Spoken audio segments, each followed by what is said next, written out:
உங்களுக்கு ஒரு விஷயம் தெரியுமா? இது சென்னை கிளாம்பாக்கம் பேருந்து நிலையம். இதோட பேர மாத்திட்டாங்க. அப்படியா? எப்போ சொல்லவே இல்ல.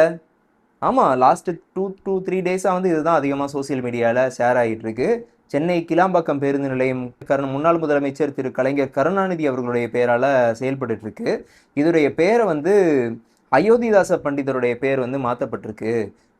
தமிழ்நாடு அரசு தாவேக்கா அரசு அதற்கான முயற்சியில ஈடுபட்டுட்டு இருக்கு அப்படிங்கிற தகவலை வந்து ஸ்ப்ரெட் பண்ணிட்டு இருக்காங்க.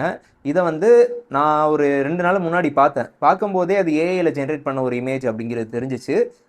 பட் இதெல்லாம் யாரும் நம்ப போறா அப்படின்னு தான் நானும் விட்டுட்டேன்.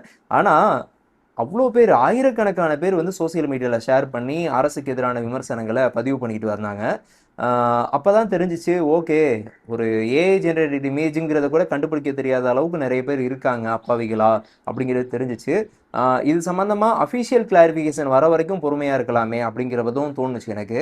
மேபி ஏஐல ஜென்ரேட் பண்ணி சில பேர் போட்டிருக்கலாம். ஒருவேளை அரசு வந்து இதுக்கான நடவடிக்கைகள் எதுவும் இறங்கியிருக்கா அப்படின்னு விசாரிக்கலான்னு பார்க்கும்போது, நேற்று தமிழ்நாடு அரசுடைய தகவல் சரிபார்ப்பகம் தெளிவாக விளக்கம் அளிச்சிருக்கு. இந்த மாதிரியான எந்த திட்டமும் இல்லை, இது முழுக்க முழுக்க பொய்யான தகவல்ங்கிற விளக்கத்தை வந்து கொடுத்துருக்காங்க. இதன் மூலமா சென்னை கிளாம்பாக்கம் பேருந்து நிலையத்துடைய பெயர் வந்து மாற்றப்படுது அப்படிங்கிற தகவல் பொய் அப்படிங்கிறது உறுதியாயிருக்கு. தவறான தகவலை வந்து நம்பாதீங்க. பார்க்கும்போது விசாரிங்க. வேற ஏதாவது நம்பத்தகுந்த ஊடகங்கள்ல, அரசு தரப்பு வட்டாரங்கள்ல வந்திருக்காங்கிறத பாருங்க. அப்படி தகவல் உறுதியாகலைன்னா தயவு செஞ்சு பகிராதீங்க.